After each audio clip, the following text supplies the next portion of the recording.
अस्सलाम वालेकुम दोस्तों, आज की वीडियो में मैं आपको जमजम के बारे में बताऊंगी। जब अल्लाह ताला ने हज़रत इब्राहीम अलैहिस्सलाम को हुक्म दिया कि अपनी बीवी हज़रत हाजरा और अपने बेटे हज़रत इस्माइल अलैहिस्सलाम को मक्का की वादियों में छोड़ाएं, तो उन्होंने अल्लाह के हुक्म की तकमील की। जब हज़रत इस्माइल अलैहिस्सलाम पानी की प्यास की वजह से अपनी एड़ियां डगने लगे, तो हज़रत हाजरा ने पानी की तलाश में सफ़ा मरवा के 7 चक्कर लगाए। और फिर जब हज़रत इस्माइल अलैहिस्सलाम के पास आई तो उन्होंने देखा कि जिस जगह वो एड़ियां रगड़ रहे थे वहाँ पर अल्लाह के हुक्म से पानी का चश्मा जारी हो गया है। और एक रवायत के मुताबिक हज़रत जिब्राईल अमीन अलैहिस्सलाम ने अल्लाह के हुक्म से अपने परों को पहाड़ों पर ज़रब लगाया, जिसकी वजह से चश्मा जारी हुआ।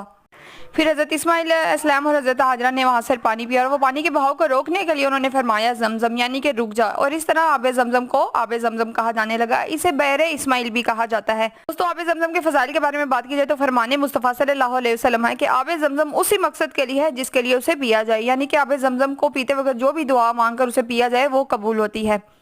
दोस्तों, आबे जमजम का कुआं मस्जिद हरम में खाना काबा के जनूब मशरिक में तकरीबन 21 मीटर के फासले पर तहखाने में मौजूद है। एक अरबी अखबार के मुताबिक जमजम के चश्मे से फी घंटा 70,000 लीटर पानी मुसलसल निकाला जा रहा है। और मस्जिद हरम से 4.5 किलोमीटर दूर एक कारखाना है जिसमें योमिया 2 लाख गैलन आबे जमजम को जखीरा किया जाता है।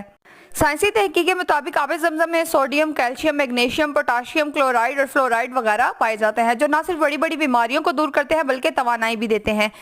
दोस्तों, जमजम के अदाब में है कि इसे खड़े होकर पिया जाए, बिस्मिल्लाह से शुरू और अल्हम्दुलिल्लाह पर खत्म किया जाए। वीडियो अच्छी लगी तो मेरे चैनल को सब्सक्राइब और वीडियो को लाइक करना मत भूलें।